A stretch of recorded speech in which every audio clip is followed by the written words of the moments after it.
Assalamualaikum warahmatullahi wabarakatuh. Kembali lagi di video Ican Salon Pagar Alam.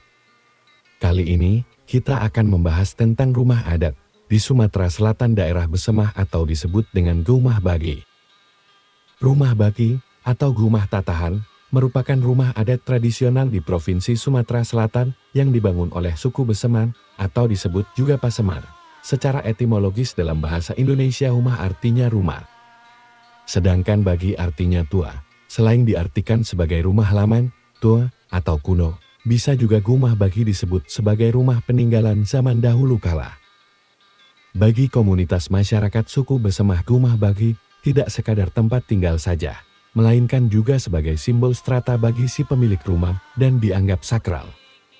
Semua Gumah Bagi berbentuk rumah panggung dengan tinggi 2 meter dari permukaan tanah. Kolom rumah biasanya dijadikan tempat penyimpanan kayu bakar. Selain itu fungsinya adalah dalam rangka keamanan pemilik rumah, agar binatang buas tidak bisa masuk sembarangan ke dalam rumah. Hal ini mengingat dahulu kala lingkungan sepi dan dikelilingi hutan belantara. Bangunan rumah tradisional ini sangatlah kuat. Bahan dasar pembuatannya adalah kayu-kayu berkualitas, seperti kayu entenam yang diambil dari hutan-hutan sekitar. Tidak hanya sebagai pondasi, tapi juga untuk dinding, lantai, dan kayu ukiran. Kayu-kayu ini jugalah yang membuat Gumah Bagi terkenal sangat kokoh. Selain kuat, Gumah Bagi juga tahan gempa. Tiang Gumah Bagi menempel di atas sebuah batu, jadi ketika ada gempa bumi, tiang-tiang itu bergerak dinamis, hanya bergeser saja tidak sampai merobohkan bangunan. Sebagai bukti kekuatannya, ada Gumah Bagi di Desa Bangke, sudah berusia 300 tahun. Gumah Bagi Besemah, sebagian besar berbentuk menyerupai perahu besar, contohnya yang berada di Kecamatan Dempo Utara. Akan terlihat jika tiang rumahnya dilepas. Tidak mengherankan, karena nenek moyang suku Besemah adalah Kelot, mereka datang ke Besemah menaiki perahu. Atapnya terbuat dari serabut pohon aren, dan kerangkanya menggunakan bambu. Sisi depan atap sepintas mirip rumah tradisional orang Minangkabau, runcing seperti tanduk. Namun jika dilihat dengan teliti, ternyata tidak seruncing rumah adat suku Minangkabau. Sisi depan yang runcing itu terbuat dari kayu yang sudah dibentuk terlebih dahulu. Konsep konstruksi Gumah Bagi menggunakan pasak yang menghubungkan bagian rangka. Uniknya, bagian-bagian terhubung tidak menggunakan paku. Untuk lembaran-lembaran papan dinding dipasang kepada kerangka dinding melalui lubang alur sebagai pengunci agar menempel kuat layaknya seperti di paku. Ciri khas Gumah Bagi adalah adanya ukiran. Rumah ini terbagi dalam 2 jenis, rumah tatahan yang menggunakan ukiran dan rumah digedelapan tidak menggunakan ukiran. Hal tersebut menunjukkan bahwa pemilik rumah tatahan memiliki status sosial lebih tinggi daripada pemilik rumah digedelapan. Biaya membangun Gumah Bagi dengan ukiran tentu saja lebih besar daripada yang tidak menggunakan ukiran. Ditambah lagi kayu rumah tatahan lebih berkualitas ketimbang rumah digedelapan. Dahulu kala, pengukir Gumah Bagi merupakan profesi bergengsi, karena mereka bekerja kepada orang-orang berkelas yang tingkat ekonominya tinggi. Seperti yang telah dikatakan tadi, hanya orang-orang kaya saja yang sanggup membangun rumah tatahan. Biaya membuat ukiran saja bisa seharga sepertiga dari harga pembuatan rumah. Menjadi sangat mahal karena yang mengerjakan ukiran adalah orang yang memiliki keterampilan di bidang itu dan sangat jarang. Pengerjaannya pun membutuhkan waktu lama. Proses mengukir satu rangkaian balok kayu bisa hingga 3 bulan. Gumah Bagi tidak memiliki jendela, hanya ada satu daun pintu di tengah yang terbuat dari sekeping kayu dengan engsel sumbu, di mana posisinya ada di atas dan di bawah daun pintu. Jika pintu dibuka atau ditutup terdengar bunyi yang khas, fungsinya menyerupai bel. Lalu menjadi pertanyaan, bagaimana orang-orang suku Besemar membawa kayu-kayu berat itu dari hutan? Konon, yang membawa kayu-kayu tersebut adalah kekuatan gaib.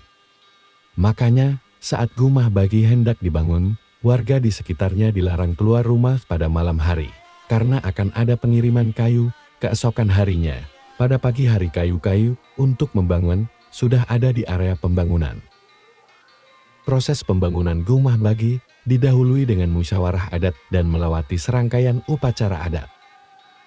Ada 4 upacara yang berkaitan dengan Gumah Bagi, yaitu upacara memancang tiang atau sedekah negak katian, naikkan bumbungan atau sedekah negak mubungan, menempati gumah atau sedekah nunggu gumah, dan upacara menguji Gumah Baging atau sedekah nimak gumah.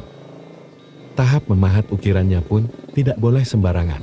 Setiap selesai satu kayu diukir, si empunya rumah harus memotong seekor ayam.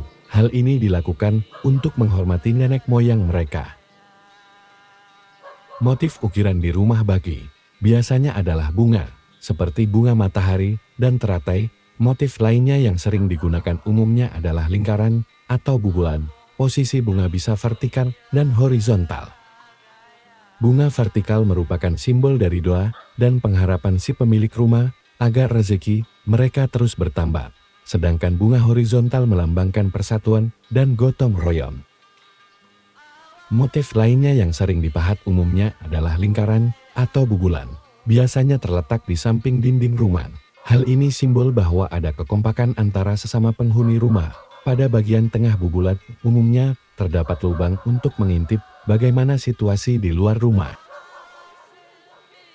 Lantai Gumah Bagi terbuat dari bambu.